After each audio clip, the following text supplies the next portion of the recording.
All right, I want you to pay attention as we solve this question under inequality. Here we have x plus 4 greater than or equal to 10x minus 23.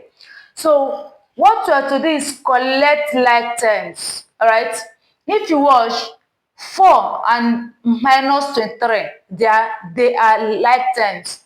Likewise, x and 10x are like terms. So for us to cancel this 4 here and move it to this side, we have to subtract 4 from both sides, because this 4 is positive, right? So for us to cancel it from here, we are subtracting it. Assuming this 4 is negative 4, and for us to cancel it, we have to add it. So we are subtracting 4 from both sides.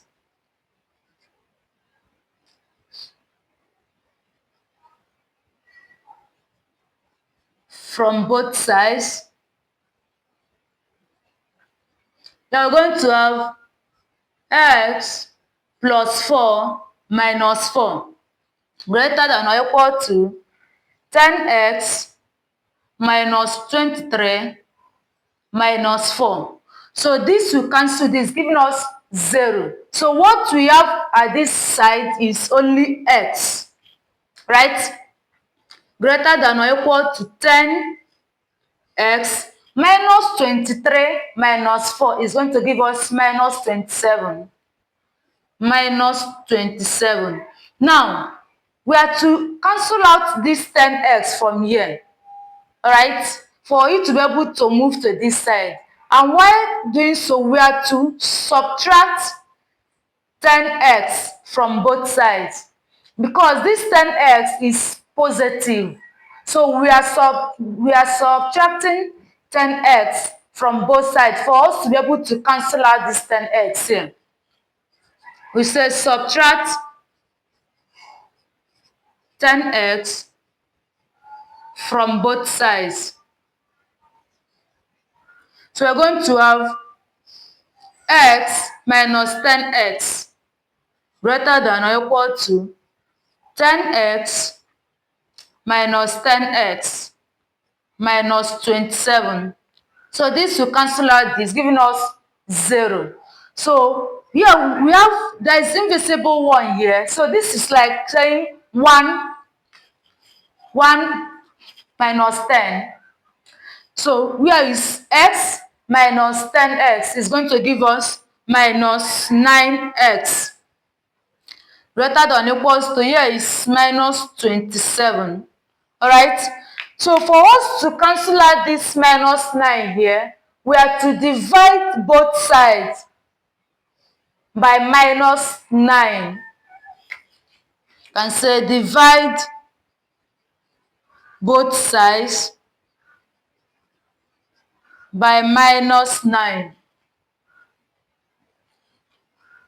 You're going to have minus 9x all over minus 9 greater than or equal to minus 27 all over minus 9. Alright? So this minus will cancel this minus, making it positive. 9 cancel 9. Here, this cancel here 1, this cancel here is 3. So what we have here is only x, and what we have here is 3. Now, there's this thing that you have to know about inequality. Once you are dividing with a negative number, this sign is going to change to the opposite sign. Alright? Now, here we have greater than or equal to. Since we have divided it with a negative 9, this sign is going to change to less than or equal to. So here we're going to have x. This sign will change to less than or equal to 3. So what this thing means is that s can be any number It can be 3, it can be 2, it can be 1, it can be -1, it can be any number from these 3 down. That's what this thing means. So once you are dividing with a negative number, make sure you change the sign to the opposite sign. All right? So do well to share this video. Like, comment, and also subscribe. See you in my next video.